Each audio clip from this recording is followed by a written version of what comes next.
Hello. What's going on, guys? There he is. What's up, motherfucker? Oh, shit. All right. Well, for those that don't know, because for those that don't know, Needing to mute. so we are computer. we're going live right now on YouTube and our Facebook group, horror movies of the 60s, 70s, 80s, and 90s, which Paul started. When did you start that, Paul? 2018? I want to say it's been a couple of years. I want to say it's like 3 years old. Really? Okay. And then he made me a co-admin, and right now that group is like up until like 30K members. It's like probably one of the best horror groups on Facebook I've ever seen. And Mr. Chris Grossnickel, That's right. who is our main man in California, of course, is a award-winning artist for legacy effects. He's been trolling our Facebook group for years. I just like dropping little nuggets of knowledge. Yeah, absolutely. Yeah, you gotta educate the masses and let them know when they're wrong. You know what I mean? So I think, anyway. I think Chris and our first conversation was me and him fighting. So I will admit, when I came into the group, I came in a little hot. I think it was right after I saw The Last Jedi, so I was not in a good fucking mood. Yeah, no, I don't blame you. I mean, that would put anybody in a foul mood for sure. I keep trying to adjust my camera so that I'm like centered because it's really bothering me. But like, yeah, man, do what you got to do. All right. But anyway, this is a long time coming. We've been talking about doing something like this for a long time. So this is pretty cool. It's pretty exciting. And this is going to be episode 1 of first of many of the Gory story, where you get our perspective on, pretty much all things horror. So give us at least 15 to 20 episodes to work out all the bugs. Yeah, seriously. It's I going to be a comedy of errors tonight, I'm sure. But anyway, tonight we're doing our personal top 5, or I don't know. We don't have to really narrow it down, but basically what we consider the most influential horror films from the timeline of our Facebook group, which is the 60s through the 90s. And Dan Driscoll, I have a feeling this is Chris's boy. Oh man, that's my buddy. Yeah. He says Last Jedi rolled, idiot. No, he fucking hates it too. He's lying. But anyway, yeah. So we're just gonna, I don't know, see what we think about the top horror films of those years, and who wants to start it off? Chris? Well, before we get into like the first movie, man, let's just give it up for horror in general, man. I mean, how it shaped our lives, and let us all into this group, right. And what it's done for us, how we passed it on to friends, family, our children. Yep. I mean, I've been watching horror films since I was like 3 years old, 2 years old. I remember the original Salem's Lot scaring the shit out of me, and me telling my mom until I was 10 that I didn't want to sleep with my curtains open because Salem's Lot was going to come and get me. Right. So you got to see my black and white of that, man. It's amazing. Oh man, I love your black and whites. Your black and whites are absolutely amazing. You should market them more. I don't know if they'll come after you for that, but they're amazing. Your Dawn of the Dead's really good. Yeah. As far as that goes, I mean, along with your saying, none of us would know each other if it wasn't for horror, and that includes me and Paul. Yeah. None of us would have crossed paths if it wasn't for our interest in horror, and definitely shaped me from a young age, being exposed to it. When I was a teenager, and it's just it's been a passion ever since. It's pretty cool to talk about it in this kind of format with you guys. Yeah, I really enjoy it, man. I'm just gonna go right into it. Let's just talk about the guide. Let's talk about Night of the Living Dead. We're gonna jump right in, huh? Yeah. All right. Well, I figured this. Let's start with the 60s. If any of us have something from the 60s, let's talk about the 60s first. Then let's get into the 70s. I'm all 60s and 70s as per you. Oh, that's great. That's great. Wow, look at that. What a fucking movie, man. I mean, what can you say about Night of the Living Dead that hasn't already been said? I mean, it is a perfect film. Even the accidental choices that they had to make for budget constraints worked for the film, made it better. All these things just lined up to make that movie what it was, which is a perfect fucking film. Absolutely. You just go ahead, Paul. Oh, I was going to say, Night of the Living Dead is number 2 on my list, but my list is chronological. So, yeah, I guess we should get that out of the way. I also have it on my list. I think everybody. I think we all do. I didn't really do an official 5, but it's probably number 1 for me. Yeah, like it's only number 2 on my list because it's the second movie to come out on my list. But honestly, if you look at horror movies in general, you can draw a line of before Night of the Living Dead and after Night of the Living Dead, and you'll have that. Like that is pretty much the birth of the contemporary genre for me. I mean, when I started the group horror movies of the 60s, 70s, 80s, and 90s, I was originally just going to do 70s, 80s, and 90s, but I was like, there's no way in hell I'm going to have a horror movie group where I can't talk about Night of the Living Dead. It's just not going to happen. So yeah, I decided to go with like the end of the Hays Code, which was like 57, being like the group starting time point. So, but they didn't really explore the end of the Hays Code until like 1960 with Psycho and Peeping Tom. But Psycho isn't on my list. I feel like it probably should have been, but I don't know. I'm not a huge fan of Psycho. I like Hitchcock's thrillers a lot more. But Night of the Living Dead. Oh my gosh. Train of thought. It's been a long Friday. Night of the Living Dead is, like that point in horror films. There really wasn't anything like it before, where it was done in like almost quasi documentary style of film. Yeah. It's almost like guerrilla filmmaking. And it opened the door for independent cinema so that movies could come later, like Tobe Hooper's Texas Chainsaw Massacre, and John Carpenter's Halloween, all pretty much made these independent distributors profitable and let that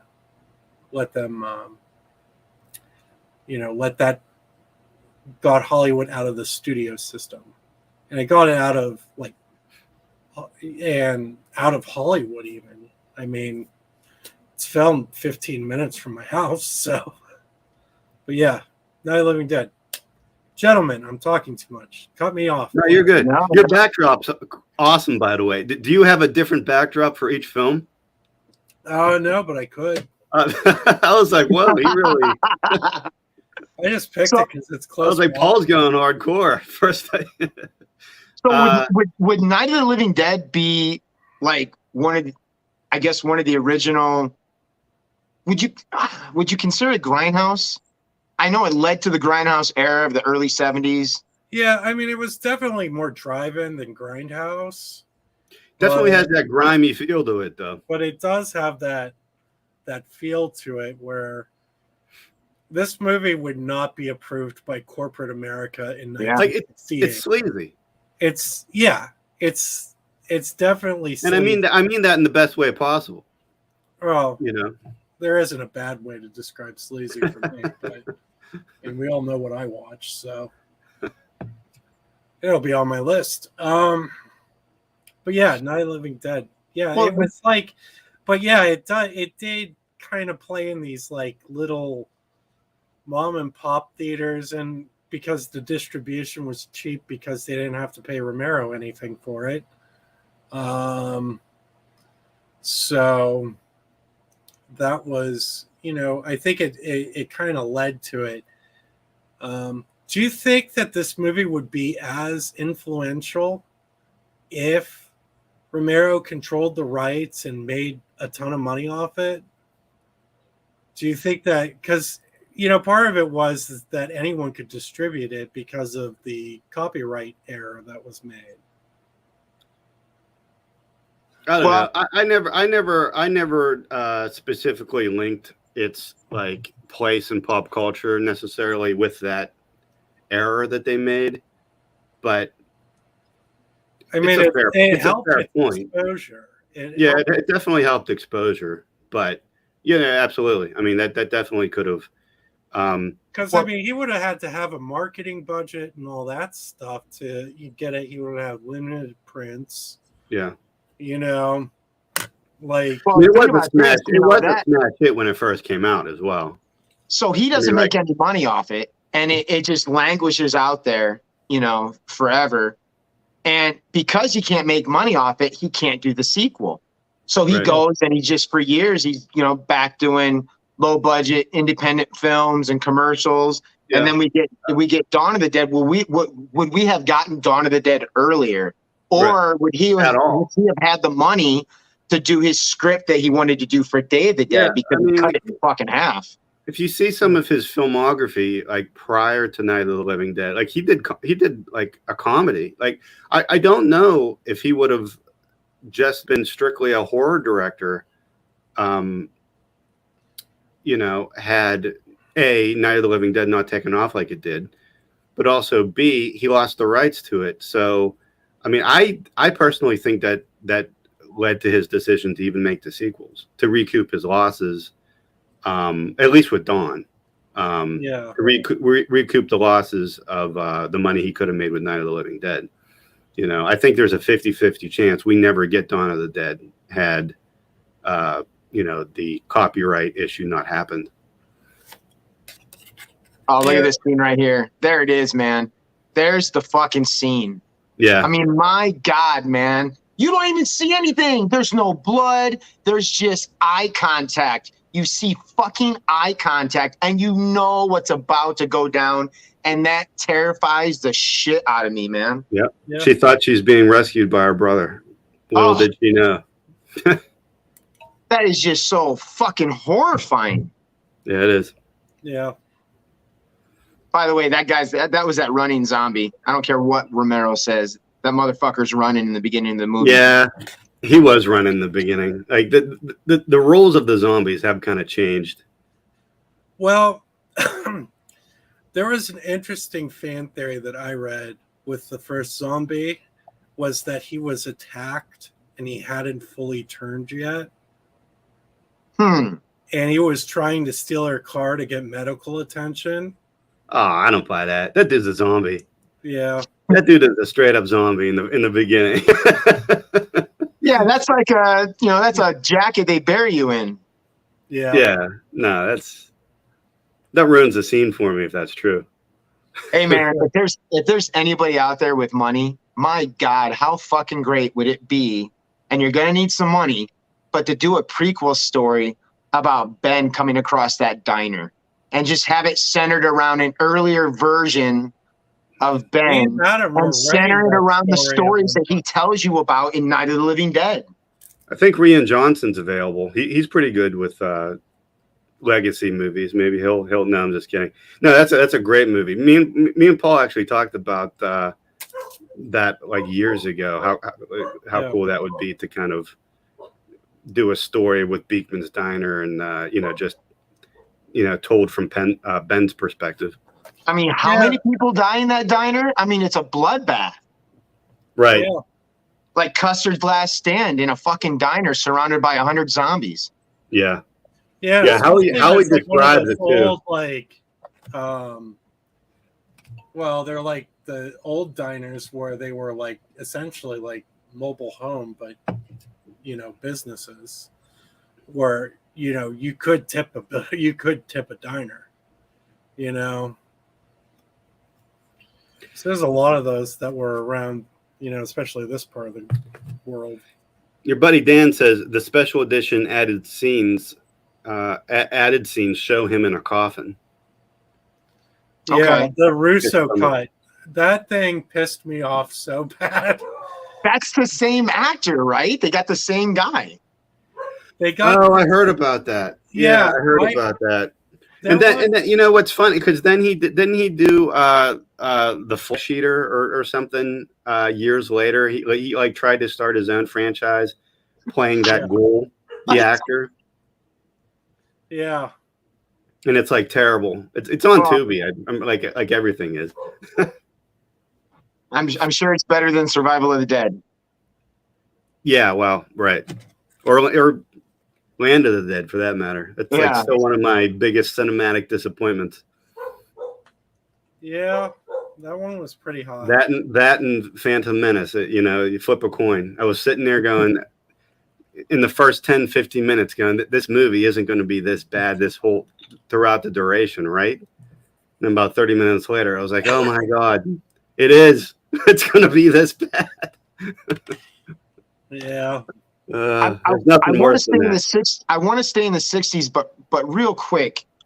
So the only reason I bring this up is because we're already right here, sure. and that's Dawn of the Dead, and I have Dawn of the Dead as one of my more influential films as well, and I just think that he was able to change the story and make Dawn of the Dead with all these new characters and all the new and the color and the gore. He was able to create something completely different from Night of the Living Dead, and it was in the same world. And it's so fucking good, man. It is. It really is. It's a natural progression of the story. Where in the very first movie, everyone's just sort of, nobody knows what's happening, and there's still like a vague possibility that they could have gotten out of the predicament that they saw themselves in. But by dawn, things are clearly getting out of hand, and nobody knows what to do, and everyone's just like evacuating and getting the hell out of Dodge. So goddamn, it's so. I mean, there's scenes in that film. Had we ever seen violence like that before? No, definitely. I mean, maybe in some early Grindhouse, maybe like Cannibal Holocaust, right, and shit like that. Cannibal Holocaust was 85. Oh, what the hell am I talking? What am I thinking of? What were some of those cannibal movies from the 70s? Like Cannibal Ferox and that kind of stuff. Cannibal Ferox was like after Dawn too. There really wasn't anything like this, except maybe in Italy, where you would see this level of violence, and even that was nothing like what we're watching right now, like and zombies with orange blood and blue skin. Yeah.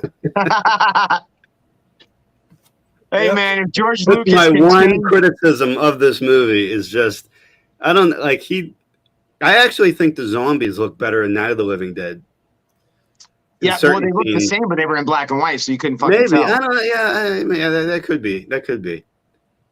Listen, if George Lucas can change Star Wars into a pile of shit, then we can get, somebody, a Kickstarter or something going where we can get an editor to get some money and go in there. And I know, Paul, you made your black and white, which is fucking phenomenal.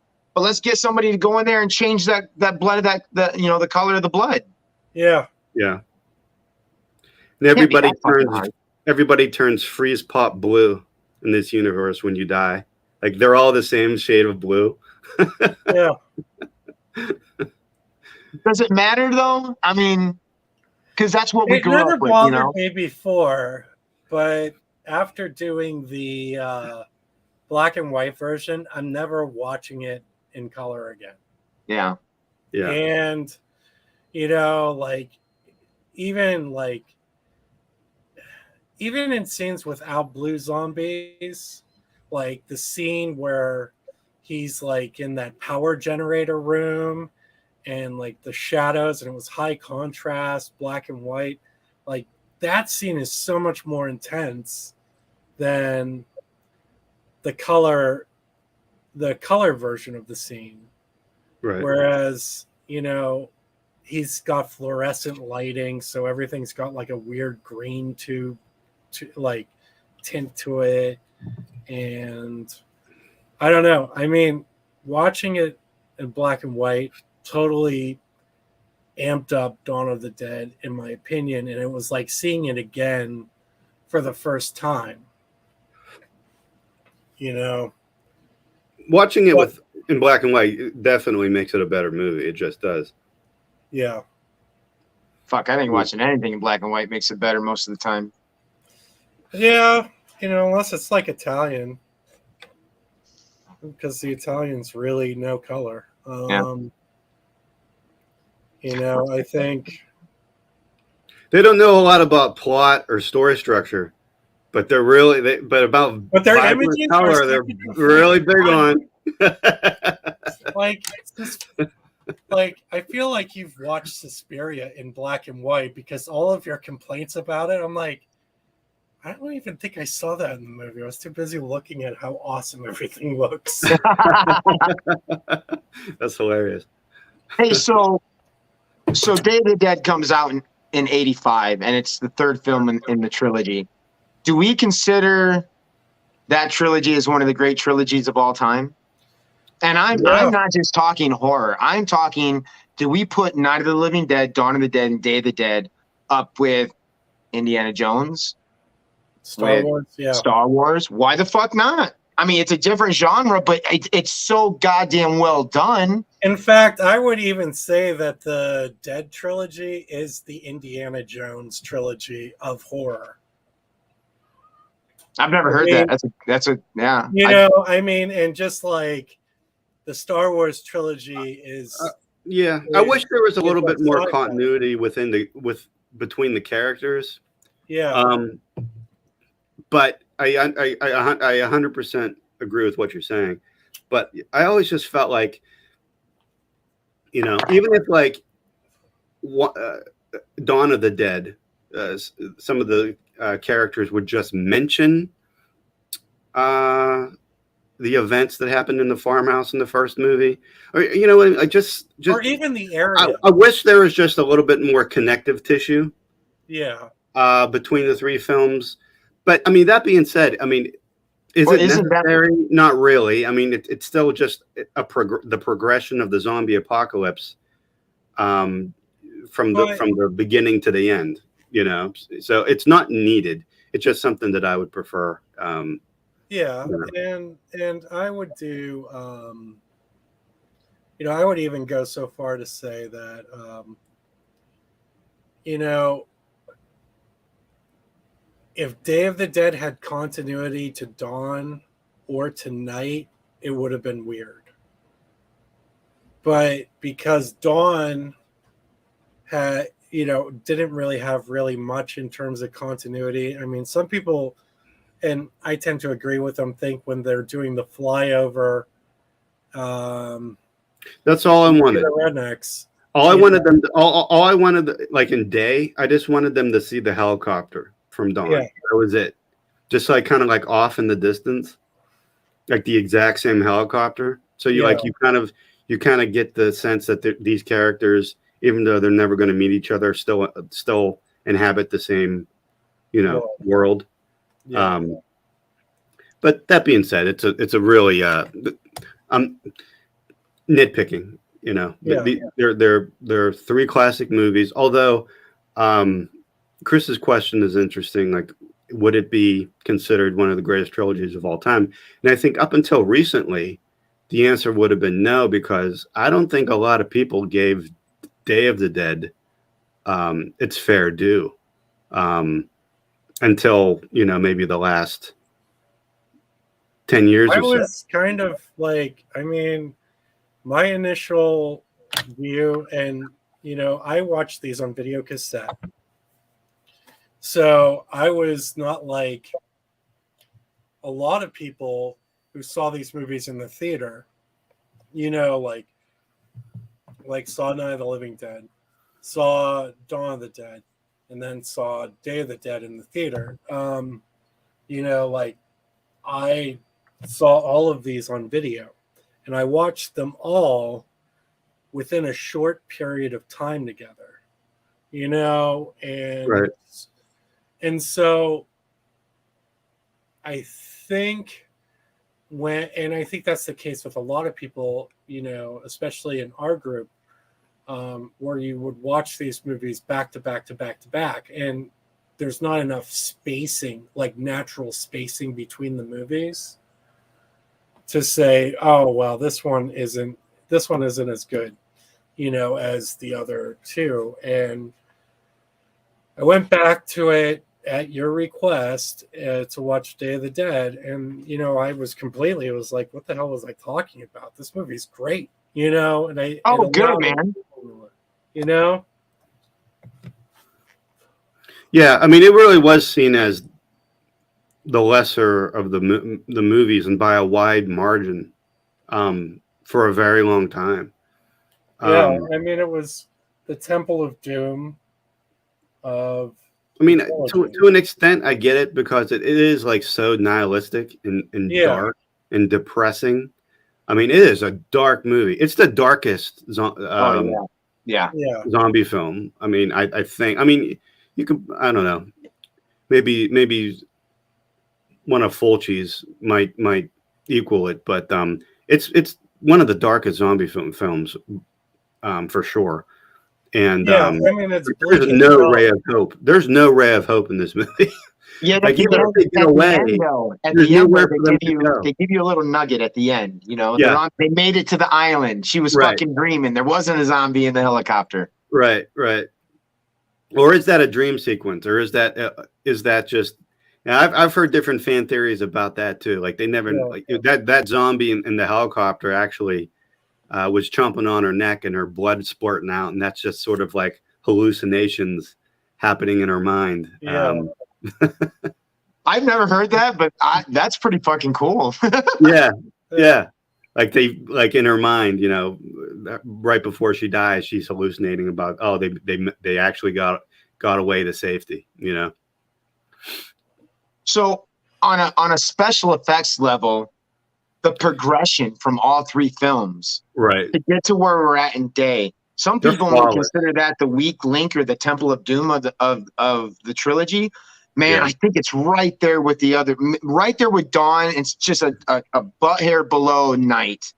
And part of the reason is, again, they push the envelope on what we're seeing with the special effects. My God, man, that door was so vibrant and just in your face. Yeah, I mean, I think, it's easily Tom Savini's best work before or after. Nothing comes close to Day of the Dead in terms of its effects. Like, not even like Friday 4 or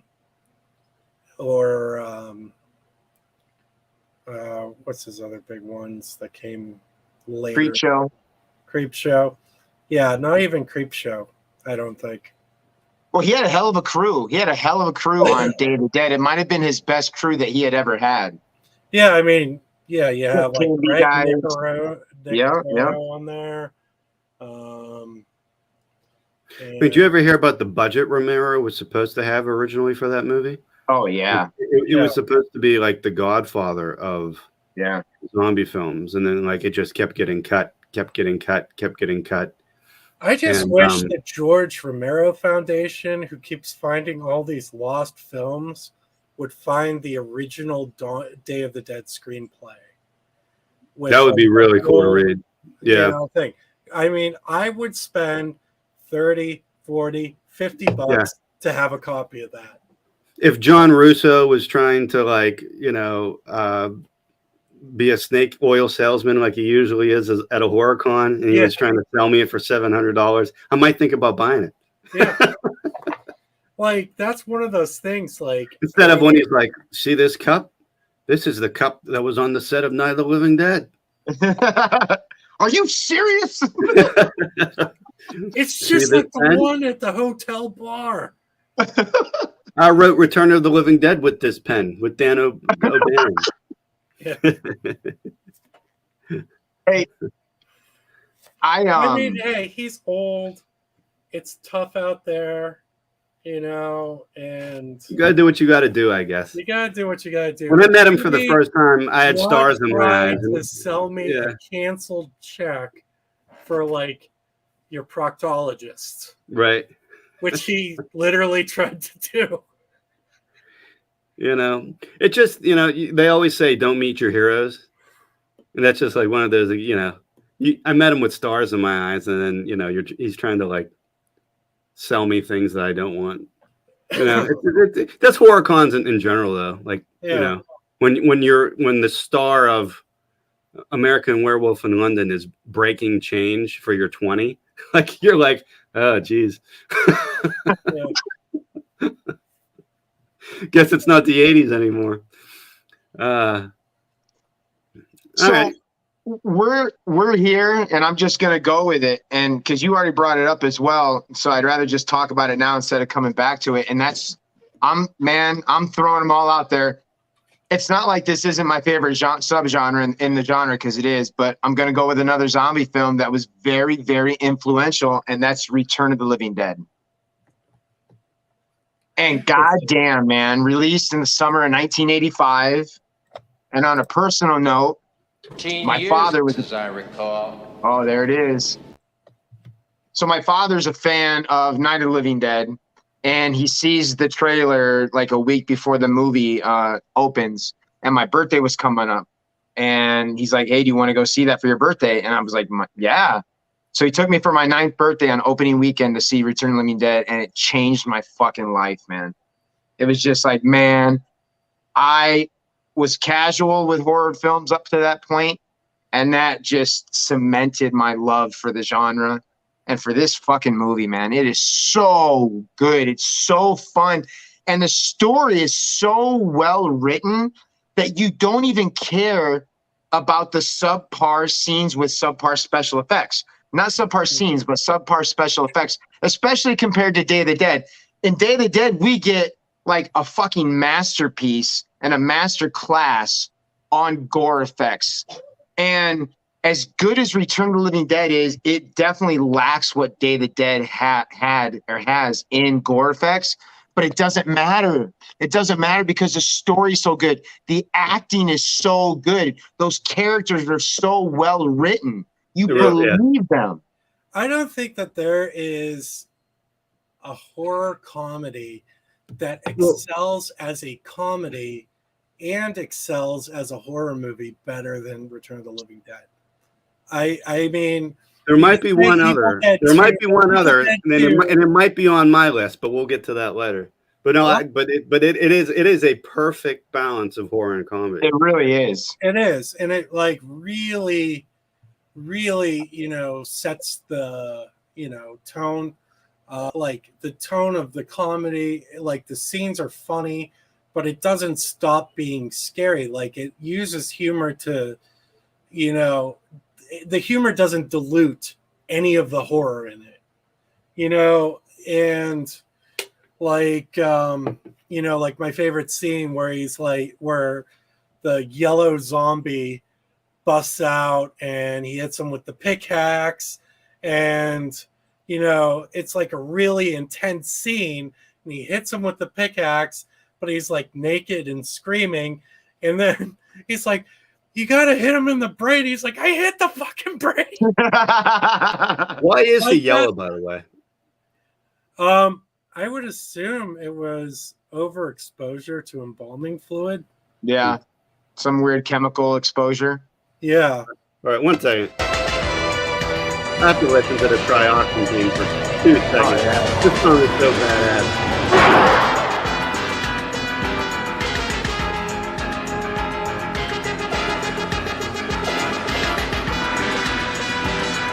That's just perfect. Hey, a little side note on that music. Ministry took that theme song and they put a guitar riff around that theme song, and that is the guitar riff that is the main driving force in the song Scarecrow on the album Psalm 69. Oh, that must. Awesome. I'll be YouTubing that later. If you guys go listen to Scarecrow off of Psalm 69, you will hear the Return of the Living Dead theme music in that riff, and it's fucking glorious. That's awesome. awesome. Yeah. But wait, this is a sort of sequel to Night of the Living Dead. It's like the meta sequel that never should have been as good as it is. It's such a classic movie. It doesn't, on paper, it doesn't sound like it should work. Yeah. A meta sequel to Night of the Living Dead. And one that Romero didn't want to happen. Right. Yeah, and I mean, I read Russo's novel of it, and it's not nearly as good as the movie we got. And I think Dan O'Bannon has a lot to do with that. And Dan O'Bannon, of course, wrote Alien, which I didn't get to in my top 5 list, although I felt like it should be there. But Dan O'Bannon is one of the best writers Hollywood ever had. That's one of the most unsung writers. But he was just he made this movie, and it's its own thing. It can be used as a sequel to Night of the Living Dead if you want it to be. And you can have it as a standalone movie and just watch it But it references Night of the Living Dead, though. Yeah. So you can't say that it's not. It can't really ever be a 2 standalone, because the origin of trioxin and the zombies are supposedly the true story of Night of the Living Dead. You know what I mean? Yeah. So, I get what you're saying. Yeah, I mean, I don't know. I mean, it's hard for me to imagine meeting someone who had never seen Night of the Living Dead but saw this, but I'm sure that they exist. I bet it happened. I bet it happened in the 80s, you know? Hey, I got to tell you, man, being a 9-year-old coming back from the theater, I ran down to my friend's house and I was like, dude, I just saw this movie and that shit really fucking happened. I don't think, and you guys could correct me if I'm wrong, because, while I was doing some research before the show, I was watching some trailers and whatnot. It was never advertised as a sequel to any of Romero's